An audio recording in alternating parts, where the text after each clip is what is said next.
जिद्द, मेहनत आणि स्वप्नांची साथ. सीबीएसईच्या 10वीच्या निकालात मुलींची पुन्हा बाजी आणि उमरग्याच्या तहसीलदारांच्या लेकीने 97% गुणांसह लिहिली यशाची सुंदर कहाणी. सीबीएसई मंडळाने आज 17 एप्रिल रोजी 10वीच्या पहिल्या परीक्षेचा निकाल जाहीर केला असून यंदाचा एकूण निकाल 93.70% इतका लागला आहे.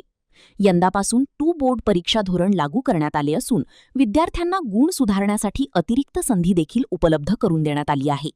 निकालात पुन्हा एकदा मुलींनीच बाजी मारली असून मुलींचा उत्तीर्णतेचा टक्का 94.99% इतका, तर मुलांचा उत्तीर्णतेचा टक्का 92.60 अशी नोंद झाली आहे. 95% पेक्षा जास्त गुण मिळवणारे विद्यार्थी 2.24% असून या श्रेणीत उमरगा तहसीलदार गोविंद येरमे यांची कन्या देवयानी येरमेची नोंद झाली आहे. तर 90% पेक्षा जास्त गुण मिळवणारे विद्यार्थी 8.96% इतके आहेत. विभागनिहाय निकालात तिरुवनंतपुरम आणि विजयवाडा विभाग अव्वल ठरले असून त्यांचा निकाल 99.79% इतका लागला आहे. या सर्व पार्श्वभूमीवर धाराशिवच्या उमरगा येथील तहसीलदार गोविंद येरमे यांची कन्या देवयानी येरमे हिने सीबीएसई 10वी परीक्षेत तब्बल 97% गुण मिळवत उल्लेखनीय यश संपादन केले आहे.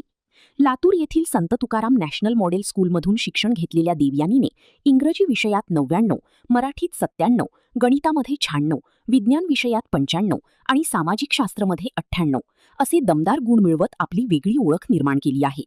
नियमित अभ्यास, शिस्त आणि पालक शिक्षकांचे मार्गदर्शन यामुळे हे यश मिळालं, असे देवयानी हिने एनटीव्ही वृत्तवाहिनीशी बोलताना सांगितले. देशभरात मुलींचा वाढता यशाचा टक्का आणि देवयानीसारख्या विद्यार्थिनींची कामगिरी पाहता मुली शिक्षणात कुठेही कमी नाहीत हे पुन्हा एकदा सिद्ध झाले आहे. मुलींना संधी दिल्यास त्या प्रत्येक क्षेत्रात यश मिळवतात. शिक्षण हेच उज्ज्वल भविष्यासाठी सर्वात मोठं शस्त्र आहे. देवयानी येरमे हिच्या या यशाबद्दल धाराशिव आणि लातूर जिल्ह्यातून शुभेच्छांचा वर्षाव होत आहे. देवयानी हिला एनटीव्ही न्यूज मराठीच्या वतीने पुढील वाटचालीसाठी खूप शुभेच्छा आणि सर्व यशस्वी विद्यार्थ्यांचे अभिनंदन. ताज्या घडामोडीसाठी पाहत रहा एनटीव्ही न्यूज मराठी. प्रतिनिधी सचिन बिद्री, उमरगा, धाराशिव.